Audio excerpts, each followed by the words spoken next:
당뇨병만큼 다양한 증상을 일으키는 질병이 드뭅니다.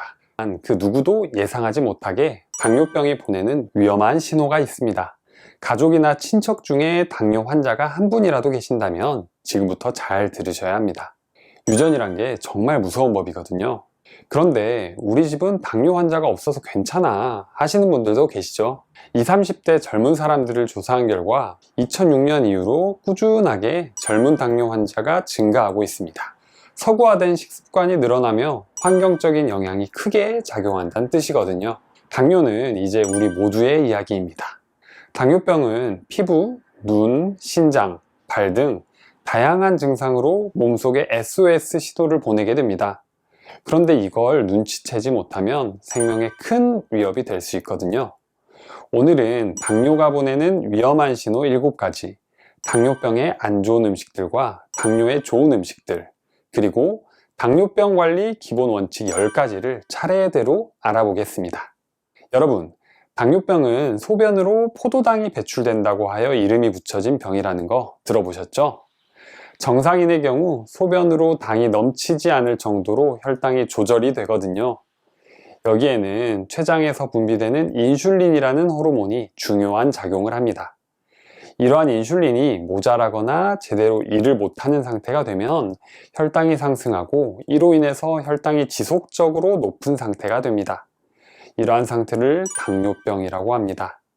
당뇨병이 보내는 위험한 신호 첫 번째는 소변을 자주 보는 빈뇨 현상입니다. 당뇨병에 걸리면 소변으로 포도당이 빠져나가는데 이때 수분을 같이 끌고 나가기 때문에 소변량이 늘어나게 됩니다. 그러면서 자연스럽게 소변 보는 횟수도 증가하게 되는 거죠. 빈뇨는 방광이 예민해지는 경우 생길 수가 있습니다. 남자는 전립선 비대증의 증상이기도 하죠. 그런데 당뇨병이 그 원인일 수도 있으니까 가볍게 지나치시면 안 됩니다. 당뇨이신 분들의 경험담을 들어보면 소변을 봤는데 거품이 일어나고 그 거품이 조속히 사라지지 않고 고소한 냄새가 나거나 힘든 일도 안 했는데 탁한 색상으로 소변이 나온다거나 소변 줄기가 약해지기 시작하면 당뇨를 의심해야 한다라고 이야기하시더라고요. 당뇨인들은 공감하시나요? 두 번째로는 피부 증상들이 있는데요. 당뇨의 증상으로 여러 피부 질환이 동반되게 됩니다. 당뇨에 걸리면 소변의 양이 증가한다고 했잖아요. 이렇게 소변이 많아지면 우리 몸속의 수분이 평소보다 많이 빠져나가게 되면서 체내 수분이 줄어드는 탈수 상태가 됩니다. 그렇게 되면 혈액순환이 원활하지가 않아서 피지선과 땀샘이 제대로 작동하지 않고 피부가 매우 건조하고 얇아지면서 번들번들해지게 됩니다. 이때 건조한 피부는 외부 자극으로부터 취약해지는데요. 그래서 평소보다 가려움증이 훨씬 많이 생기게 됩니다.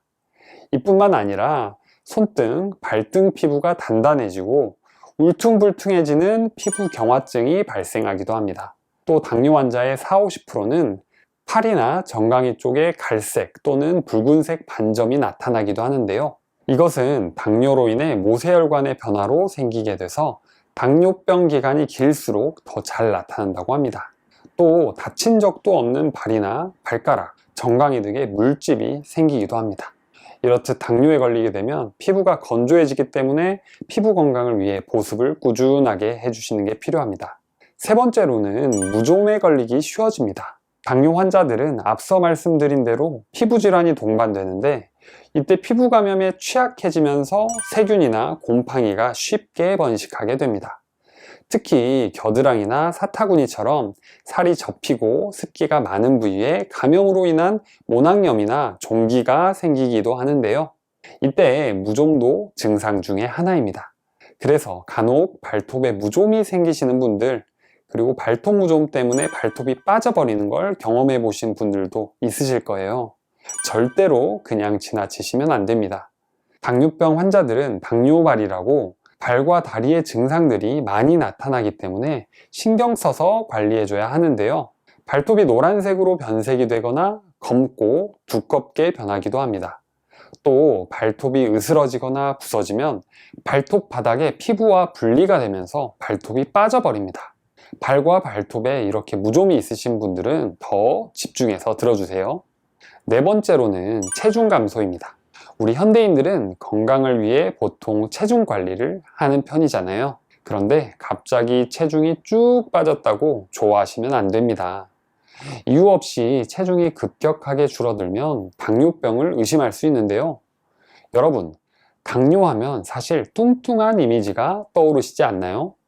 당뇨는 과체중이신 분들이 걸리기 쉬운 건 맞는데요. 그런데 이렇게 과체중인 사람이 당뇨에 걸리면 얼마 지나지 않아서 살이 쭉 빠져버립니다. 왜 그럴까요?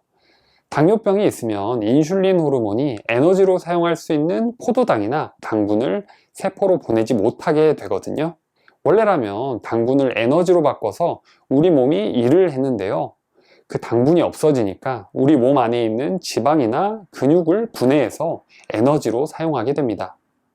이러면서 체중이 감소하게 되는 거죠. 단순히 운동을 해서 체중이 빠지는 게 아니라 우리 몸속 구성 요소가 분해되면서 체중이 빠지게 되는 거라 몸에는 정말로 좋지 않죠. 당뇨에 걸린 분이 당뇨를 진단받기까지 경험담을 공유해 주셨는데요. 분명 별로 안 먹는 것 같은데 살이 찐다면 그것은 당뇨 전 단계일 확률이 높기 때문에 꼭 병원에 가서 당뇨 검사를 하라고 합니다.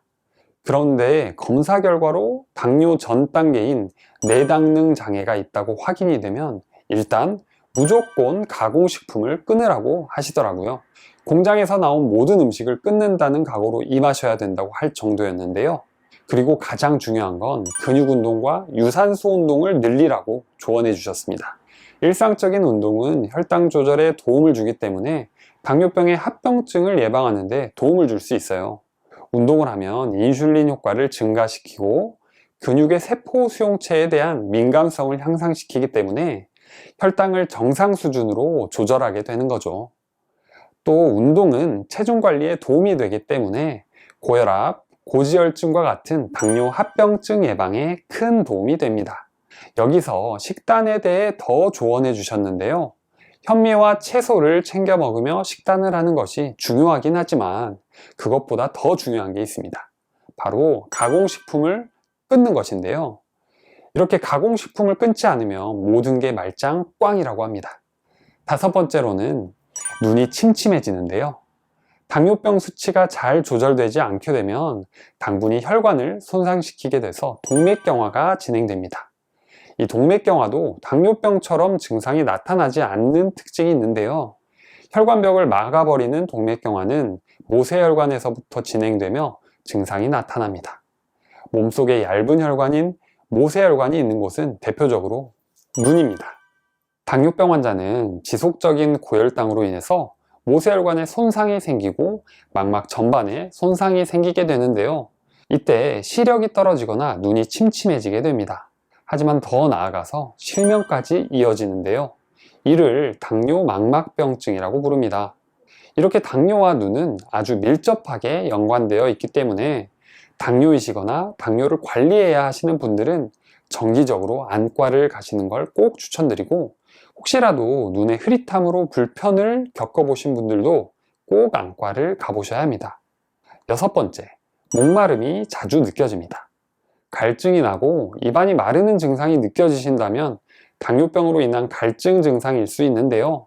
당뇨 환자의 경우 만성적인 갈증과 입이 마르는 증상이 흔히 나타납니다. 이러한 증상이 나타나는 이유는 혈당 조절 능력에 문제가 생기면서 당이 소변으로 배출되기 때문인데요. 이때 당과 함께 수분이 소변으로 많이 빠져나가면서 탈수가 일어나서 그렇습니다. 또 당뇨 환자는 일반인보다 침 분비량 자체가 감소하는 경향이 있습니다. 이것은 탈수 때문이기도 하고 혈압약의 부작용이기도 합니다. 입이 마른 상태에서는 치은염과 같이 염증성 질환이 일어나기 쉬운 상태거든요. 그래서 의식적으로 물을 자주 마시면서 구강위생을 신경 써주는 게 좋습니다. 일곱 번째, 면역 기능이 떨어집니다. 당뇨이신 분들은 면역 기능이 떨어지기 쉬워서 사소한 질병도 신경 써가며 조심해야 하는데요.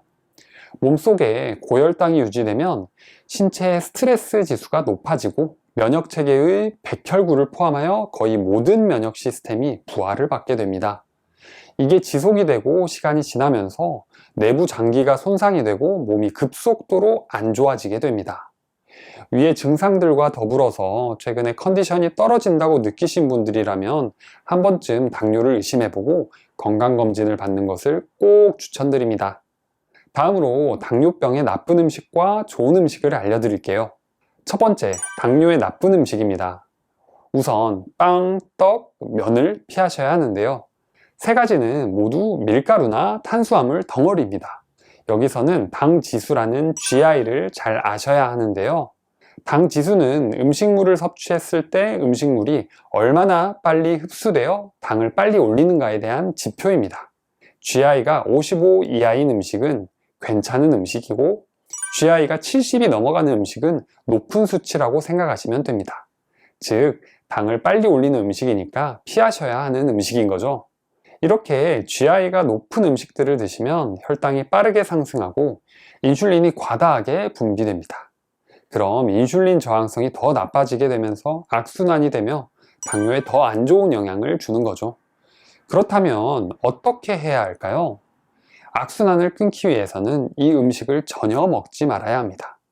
흰 쌀밥 대신에는 잡곡밥과 현미밥을 드시는 게 좋고요.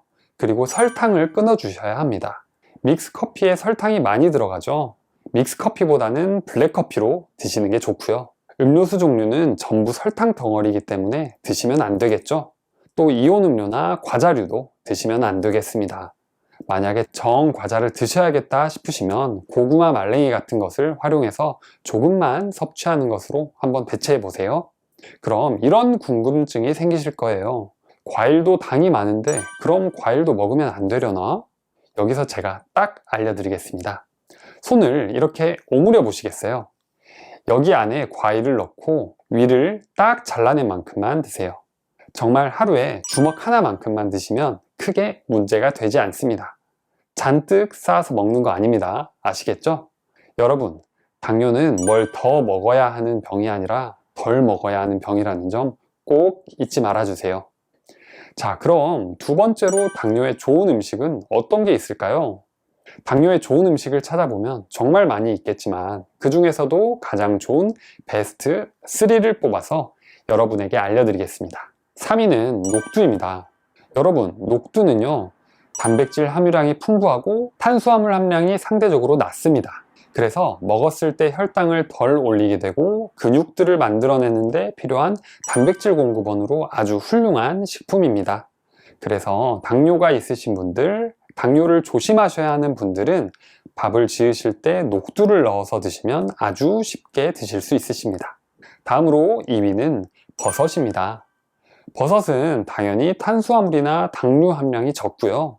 주 성분으로는 단백질이 버섯 대부분을 이루고 있습니다. 버섯은 우리 몸에서 면역력을 길러주는데 아주 좋고요. 또 식이섬유가 풍부해서 콜레스테롤을 낮추는데 아주 효과적입니다. 버섯에 들어있는 베타글루칸이라는 성분이 아주 유명한 면역력 강화 성분이죠. 또 버섯은 팽이버섯처럼 갓이 작은 게 있고 갓이 아주 큰 버섯들도 있습니다. 이들은 갓의 크기에 따라서 쓰임새가 다르고 효능이 다른데요. 갓이 작은 버섯은 콜레스테롤을 낮춰주는 데 도움을 주고 갓이 큰 버섯은 면역력을 높이는 데 도움을 준다고 합니다. 이렇게 버섯은 혈당 관리와 더불어서 면역력을 챙길 수 있기 때문에 당뇨에 아주 좋은 음식입니다. 자, 대망의 1위는 닭고기입니다. 닭고기를 가장 건강하고 맛있게 먹는 방법은 삼계탕으로 먹는 방법이 있죠. 이때 삼계탕 속에 들어간 찹쌀은 되도록 드시지 않는 게 좋고요. 닭과 국물 위주로 드시면 되는데요. 삼계탕을 드시고 혈당을 체크해 보면 아마 혈당이 잘 나오시는 걸 확인할 수 있습니다. 옛날 동의보감에서도 암탉과 수탉이 당뇨병에 매우 좋다고 나와 있을 정도로 옛날부터 당뇨에 효과적인 음식으로 알려져 있습니다. 닭고기는 대체로 부드러운 살코기가 특징인데요. 이게 소화가 잘 되고 흡수가 빨라서 아주 좋습니다. 당뇨 환자는 앞에서 말씀드린 것처럼 근육이 꼭 필요한데요. 닭고기를 먹으면 근육을 만들기 위한 재료를 보충해 줄 수 있어서 아주 안성맞춤입니다.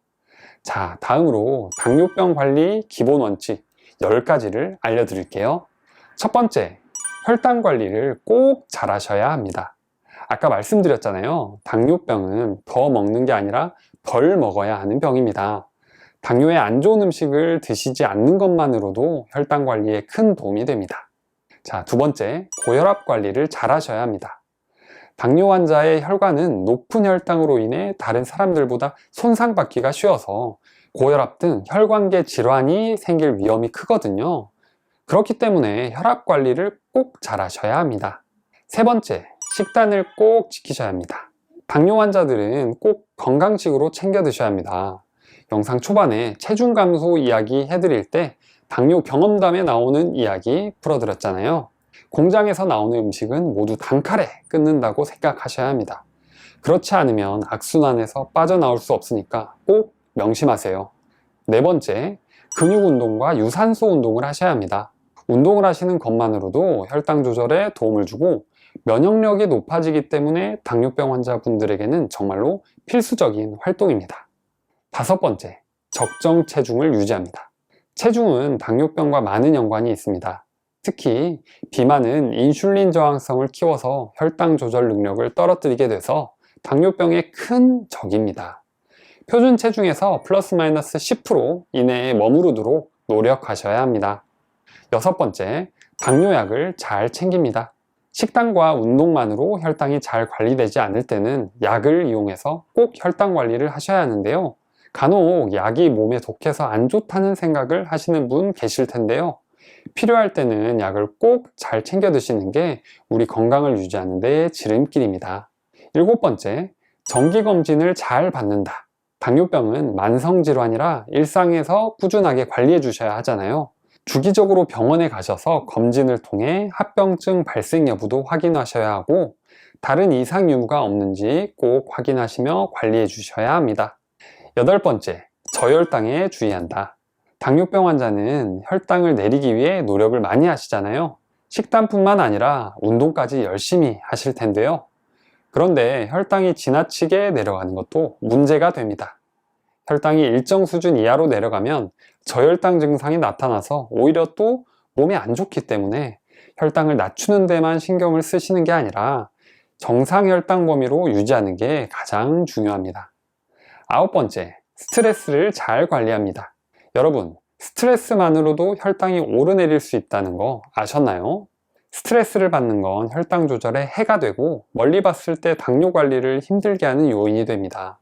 나만의 스트레스 해소법을 개발해서 지치지 않게 스트레스를 관리하는 것 또한 정말 중요합니다. 열 번째, 발을 잘 관리합니다. 당뇨병을 오래 앓게 되면 당뇨병성 족부 질환인 당뇨발의 위험도가 아주 높아집니다.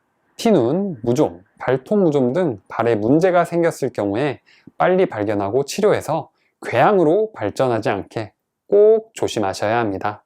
여러분, 오늘 내용이 도움이 되었고 앞으로 건강 정보를 꾸준히 보고 싶으시면 구독과 좋아요를 꼭 눌러주세요. 감사합니다.